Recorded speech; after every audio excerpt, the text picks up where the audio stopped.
가정에서 함께하는 새벽 예배, 오늘 9월 20일 토요일입니다. 함께 찬송하고 다음에 제가 기도하고 말씀 보도록 하겠습니다. 찬송하시겠습니다.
참 좋으신 하나님 아버지, 오늘도 주님 앞에 나올 수 있는 은혜를 주셔서 감사합니다.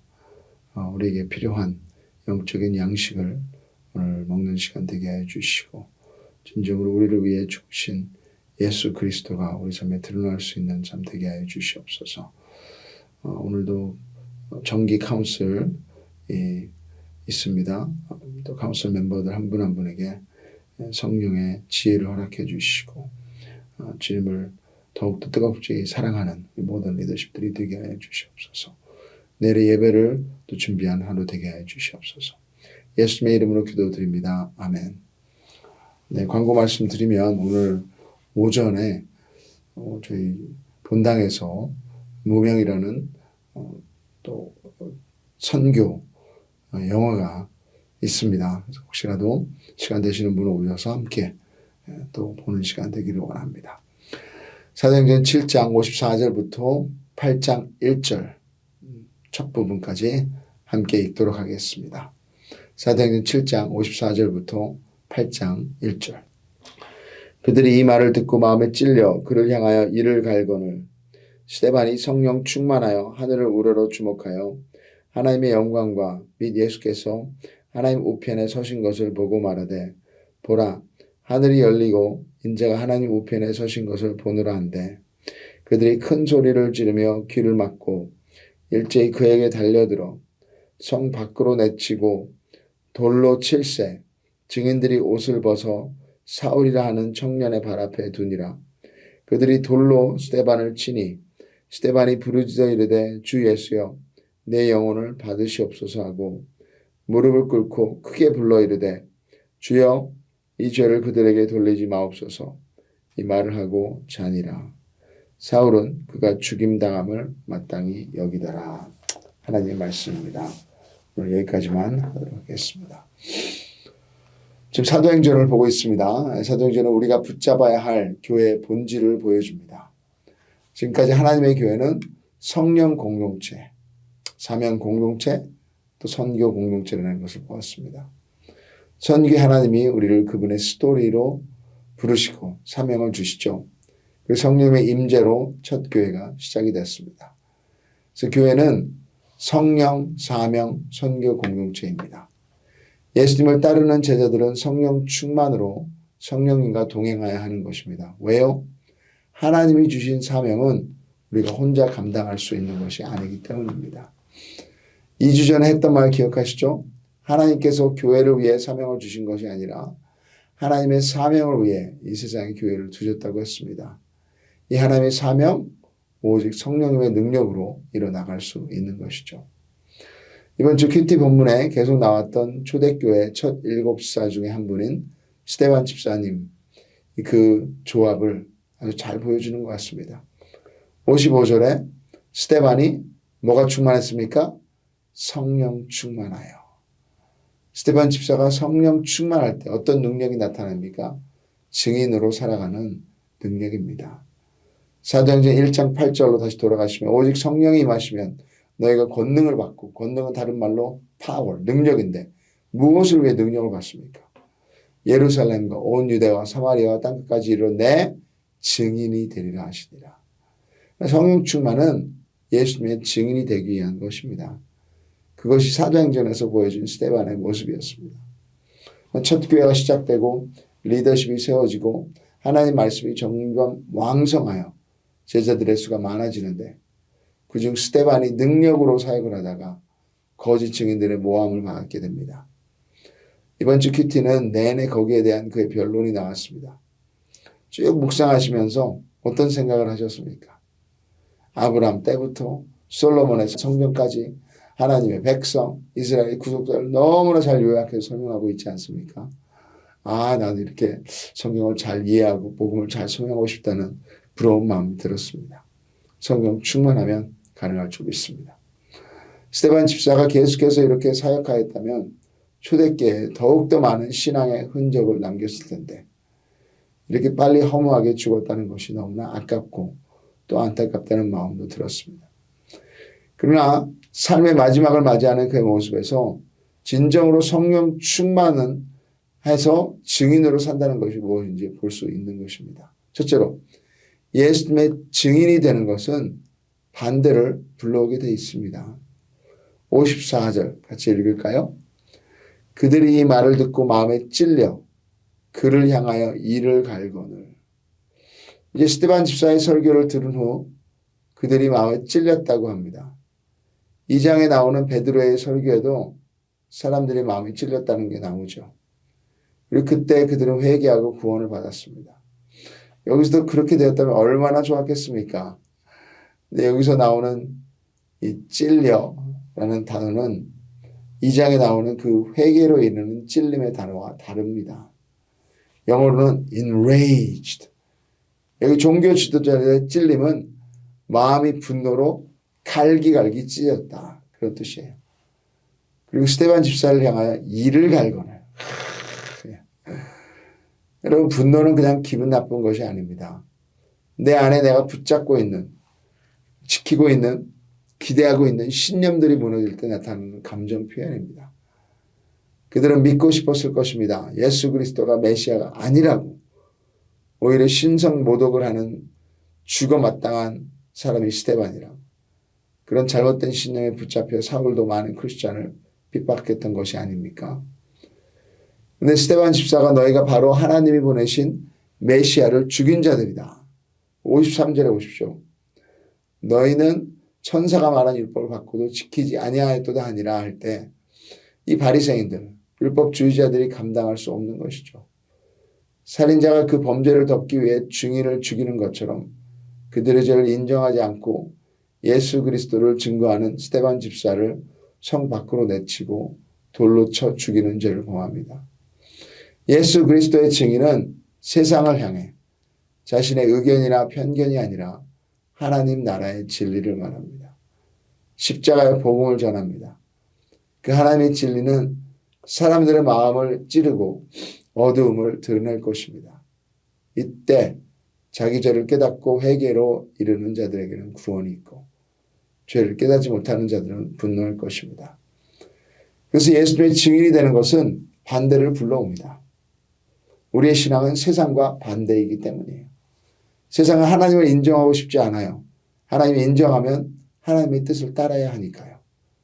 죄는 내 삶에 내가 왕노릇하는 것입니다. 그런 마음은 예수님을 거부할 수밖에 없습니다. 그렇게 믿어야 자신들의 죄가 정당화되니까요. 그러기에 증인의 삶에 반대와 공격이 있는 것이 당연합니다. 거기에 우리는 어떻게 반응해야 합니까? 동일한 분노로? 아닙니다. 55절에 스데반이 성령 충만하여 하늘을 우러러 주목하여 이것이 답입니다.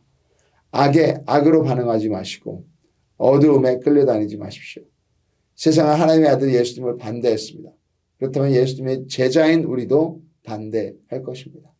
놀라지 마세요.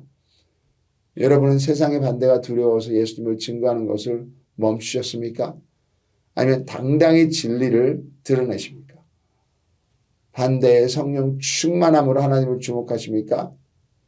아니면 똑같은 분노로 맞서십니까? 자, 여러분, 둘째로 예수님의 증인의 삶의 실체는 땅에 있지 않고 하늘에 있습니다. 55절, 56절 같이 읽겠습니다. 스데반이 성령 충만하여 하늘을 우러러 주목하여 하나님의 영광과 및 예수께서 하나님 우편에 서신 것을 보고 말하되 보라 하늘이 열리고 인자가 하나님 우편에 서신 것을 보노라 한데 종교 재판을 주관하고 있는 바리새인 대제사장들은 스데반을 향하여 분노로 이를 가는데 스데반은 어디를 보고 있습니까? 그 사람들의 얼굴이 아니에요. 하늘을 우러러 주목하여. 이것이 우리 신앙의 비밀입니다. 많은 때 우리는 우리를 힘들게 하고 공격하는 사람들이 있으면 그 사람을 생각하고 그 상황을 묵상해요. 그래서 어떤 문제 때문에 스트레스가 오면 온통 머리에는 그 생각뿐이에요. 그 문제, 그 사람을 계속 주목하다 보면 답은 나오지 않고 힘이 다 빠집니다. 우리 삶의 답은 이 땅에 없다는 증거입니다. 그래서 골로새서 3장 1절 그러므로 너희가 그리스도와 함께 다시 살리심을 받았으면 위의 것을 찾으라. 거기는 그리스도께서 하나님 우편에 앉아 계시느니라. 스데반 집사는 이 말씀을 적용하고 답을 얻었습니다. 증인의 가장 큰 실체는 우리를 위해 하늘문을 여시는 하나님입니다. 성령 충만은 우리 영적인 눈을 열어 천국 보좌를 보게 하는 줄 믿습니다. 거기에는 우리가 사랑하는 예수님이 계세요. 고 허진필 목사님, 저희 교회에 계셨던 목사님이 이제 암투병하다가 돌아가시게 됐는데 그 며칠 전부터 그 육체의 고통 가운데 또 누워 계시면서 그런 얘기하셔서 천국이 보인다고. 천국이 보인다고. 이것이 증인의 실체입니다. 지금 죽을 목숨인 스데반에게 그것이 무슨 위로이고 답입니까? 56절에 말하되 보라 하늘이 열리고 인자가 하나님 우편에 서신 것을 보노라 한데 여기서 말하는 인자는 예수님을 말하는 거예요. 그래서 종교 지도자들이 더 이상 감당 못하고 57절에 인자 예수님이 하나님이다. 그들이 큰 소리를 지르며 귀를 막고 일제히 그에게 달려들어. 상상만 해도 무서운 광경입니다. 폭도들로 변한 것이죠. 성경 다른 데서는 주로 예수님이 하나님 우편에 앉아 계신다고 말을 하는데 여기서는 스데반이 예수님 우편에 서 계신다고 말했어요. 우편에 서 계신다. 마치 스데반을 받을 준비를 하고 기다리신다는 것입니다. 스데반의 고난을 아신다는 예수님의 위로라고 생각합니다. 이렇듯 우리도 예수님의 증인으로 사는 삶 가운데 가장 큰 실체인 하늘을 주목하며 거기에 우리 주님의 격려와 위로가 있는 줄 믿습니다. 어떤 아픔과 억울한 상황에도 성령 충만함으로 하늘을 우러러 주목하는 저와 여러분이 되기를 주님으로 축복합니다. 자, 셋째로 예수님의 증인은 하나님께 맡깁니다. 이제 그들이 달려들어 58장 59절에 성 밖으로 내치고 돌로 칠세 증인들이 옷을 벗어 사울이라 하는 청년의 발 앞에 두니라. 그들이 그로 스데반을 치니 스데반이 부르짖어 이르되 주 예수여 내 영혼을 받으시옵소서 하고. 이런 종교 재판에는 절차가 있었습니다. 그 절차를 가장 잘하는 사람들이 바로 이 종교 지도자들이었는데 이런 종교 재판을 하며 그들이 원래 먼저 판결을 내리고 유죄이면 죄인을 밧줄로 묶어서 회당 밖으로 데려가는 것이죠.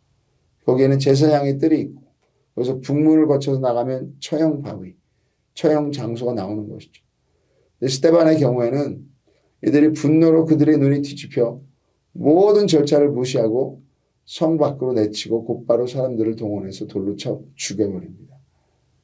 그래서 불법이고 폭력이고 잔인함인데 얼마나 두려운 상황입니까? 근데 스데반의 입술에서 나오는 말은 주 예수여 내 영혼을 받으시옵소서. 예수님께 자기를 맡깁니다. 세상 사람들이 마지막 죽음을 두려워하는 이유 중 하나는 혼자 가야 하는 길이기 때문이에요. 아무리 돈이 많아도 높은 자리에 있어도 죽음 앞에서는 의지할 곳이 없습니다. 하지만 신앙인은 죽음 앞에서 우리 영혼을 맡아주실 분이 있는 줄 믿습니다. 우리 주 예수님이 우리 영혼을 책임지십니다. 그러기에 증인은 용서가 가능합니다. 스데반도 그의 영혼을 예수님께 맡긴 후 60절에 무릎을 꿇고 크게 불러 이르되 주여 이 죄를 그들에게 돌리지 마옵소서. 이 말을 하고 자니라. 이게 스데반의 마지막이죠. 순교입니다. 자기 이를 갈고 달려들어 돌로 치는 사람들을 곧바로 용서하는 것입니다. 그들이 용서를 구한 것도 아닌데 그들이 잘못을 인정한 것도 아닌데 이렇게 죽임을 당하는 상황 가운데 어떻게 용서가 주저없이 좌절로 나올 수 있을까요? 크리스찬으로서 용서해야 하는데 하고 고민할 시간도 없었던 것 같습니다. 우리가 아는 GCL 복음 공부에서 8과의 주제가 용서죠. 너무 어려운 주제예요.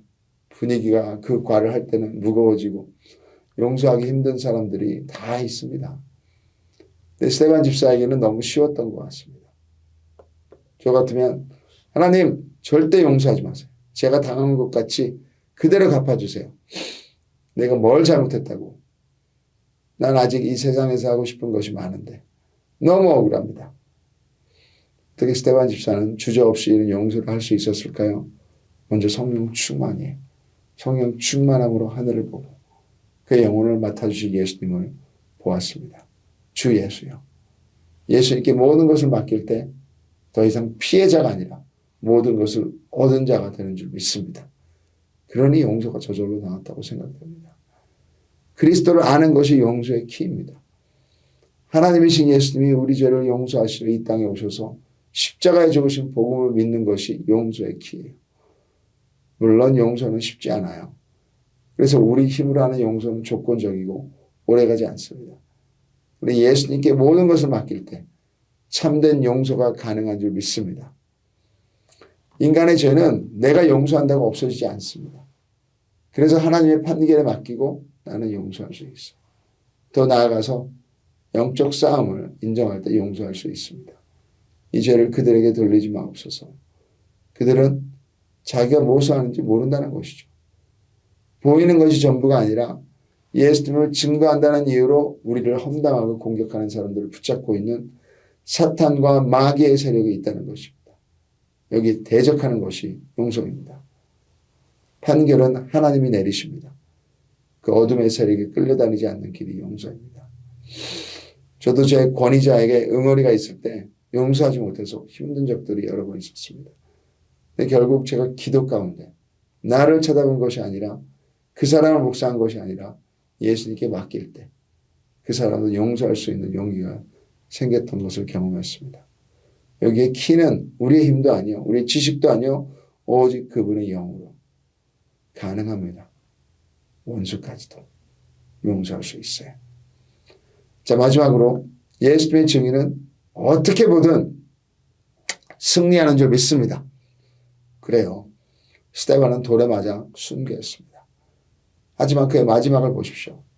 60절에 무릎을 꿇고 크게 불러 이르되 주여 이 죄를 그들에게 돌리지 마옵소서. 이 말을 하고 뭐라고요? 잠자니라. 죽은 것이 아니라 마지막이 아니라 잠잔다고 말합니다. 완전한 안식이죠. 이제 스데반은 그 하늘 보자 하나님 우편에 서신 예수님의 품에 안겼다는 것이에요. 그러니 승리입니다. 여기서 사울이 등장하는데 8장 1절에 사울은 그가 죽임을 당하면 마땅히 여기더라. 세상 눈에 보이는 것은 처절한 죽음인데 하나님 나라의 관점은 스데반의 순교로 한 열매가 심어진 것입니다. 믿음으로 순종한 증인의 삶을 하나님은 허무하게 하지 않으십니다. 고난이 낭비가 아니라는 것입니다. 지금 여기에서는 사울은 예수님을 반대하는 사람은 나오지만 그가 크리스찬이 될 수 있는 큰 이유 중에 하나가 스데반이었다고 저는 믿습니다. 증인의 순종은 열매를 가져옵니다. 한번 상상해 보세요. 사울이었던 이 사도 바울이 천국 갔을 때 누가 제일 먼저 맞아주겠습니까? 아마 바울을 용서한 스데반 집사가 두 팔을 벌리고 기쁨으로 그로 마주 나올 것 같습니다. 스데반 집사님은 죽기까지 성령 충만으로 사명을 감당한 증인의 삶을 살았습니다. 그가 무엇을 증거했습니까? 우리의 구원을 위해 십자가에 죽으신 예수 그리스도입니다. 우리가 받아야 될 모든 죄의 저주를 받으시며 그를 못 박는 사람들의 죄까지도 용서해달라고 하신 예수님의 자비와 사랑과 은혜를 증거했습니다. 분노하고 억울할 수밖에 없는 고난의 상황 가운데도 스데반은 그 증인의 삶을 내려놓지 않았습니다. 저희 여러분은 어떻습니까? 이 증인의 삶을 오늘 실천해 보지 않으시겠습니까? 성령 충만함을 구하고 하나님이 우리 삶 가운데 행하신 모든 일들, 우리의 구원을 이 세상에 전하는 증인들이 되기를 원합니다. 고난이 온다 해도 하늘을 우러러 주목하여 우리를 위로하시는 우리 주 예수님을 보기 원합니다. 이렇게 삶으로 전하는 메시지가 바로 예수님이 되기를 축복합니다. 함께 기도하겠습니다. 하나님, 우리 스데반 집사님 천국 가면 만나겠죠? 진짜 여기서 보여준 이 증인의 삶이 우리 모든 크리스찬의 삶인 줄 믿습니다. 오늘도 성령 충만함을 간구합니다. 성령 충만해서 일터든 우리 가정이든 어떤 사회와 이웃 가운데도 예수님의 증인으로서 설 수 있도록 도와주시옵소서. 내일 예배를 주님 앞에 올려드리며 예수님의 이름으로 기도드립니다. 아멘. 네, 축복합니다. 각자 기도의 시간으로 들어가겠습니다.